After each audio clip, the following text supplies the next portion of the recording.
Hey, how's it going, everyone? Today I want to go over everything we know so far about the new game mode that's going to be coming soon called Brixpedition. Unfortunately, it has been delayed, but they still plan to release it, the update after the next one, I think. I think the very next update is going to be releasing the two new pirates as unboxed events, and I think after that, the following update will be the one that will contain Brixpedition, something along those lines.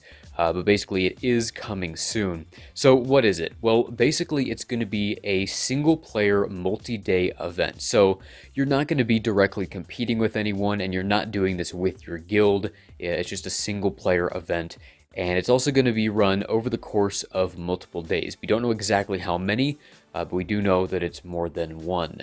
So the actual format for the event is going to be something along these lines where there's a bunch of different battles that you can do, but the catch is that the health of your units will actually carry over between battles. So if your units fall to half health in the first battle, they're going to start the second one with half health as well if you're using the same units. I would assume that that also means that if one of your units dies, you cannot use them in a future node. And so the devs said that you're going to need a lot of different teams, basically your entire roster, to get through these events. Now, I'm not sure if that's because of the difficulty level of these battles and a lot of your units are going to be dying, or maybe because different factions are required for different nodes. Like maybe the first two could be Ninjago, and then the next two could be Castle, then Pirates, or something along those lines. I'm not sure, but we do know that we're going to pretty much need our entire rosters for this event.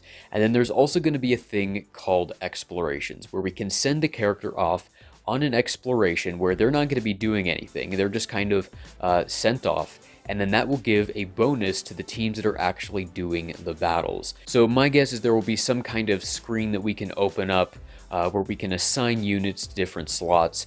Like maybe for a certain bonus you need to assign Poppy and King Brutus and Street Sweeper Sal and let's say Zane. And if you assign all those units, then you unlock the bonus. And maybe that bonus is an extra ability, or maybe it's like a speed bonus and an attack bonus or something along those lines, or maybe even like another set or something. I'm not sure, but basically it is going to give a bonus to your team, and I assume that the units you do assign to those explorations you can't use in the battles as well. Also, I'm guessing that these will be strict requirements, like you have to have a certain character to actually assign to go on this exploration to give a bonus to your team, so it might be worth it to start unlocking some of those not as good characters like Iggy or Street Sweeper Sal or whatnot, because if they happen to be required for one of these things, again, we don't know exactly what they're going to look like, but if they are required, it will be useful to have them unlocked. And there also might be a star requirement for this as well. So if you decided to farm one of those not as powerful characters,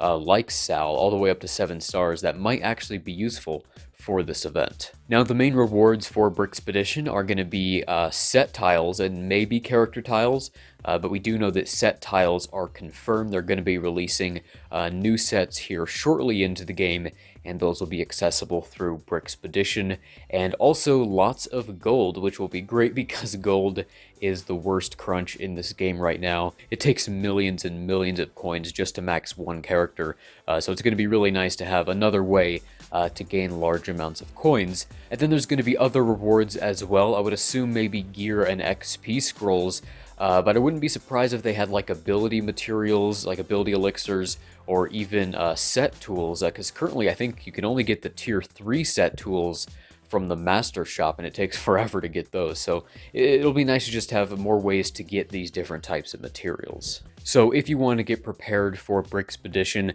I would honestly recommend that you start farming Aurora and the Ice Glider. I think she's going to be a very effective unit at keeping your best teams alive, so that they can get through as many of the battles as possible. And if the battles are faction specific, she's still going to give a huge boost to your existing city characters, even if they're not that great. So I, for one, am really excited to actually have more stuff to do in this game. Right now it's pretty much just limited to arena, and even then that's just your 5 most powerful units, or whatever 5 you're using in your arena team. You don't really use any of your other teams in this game right now.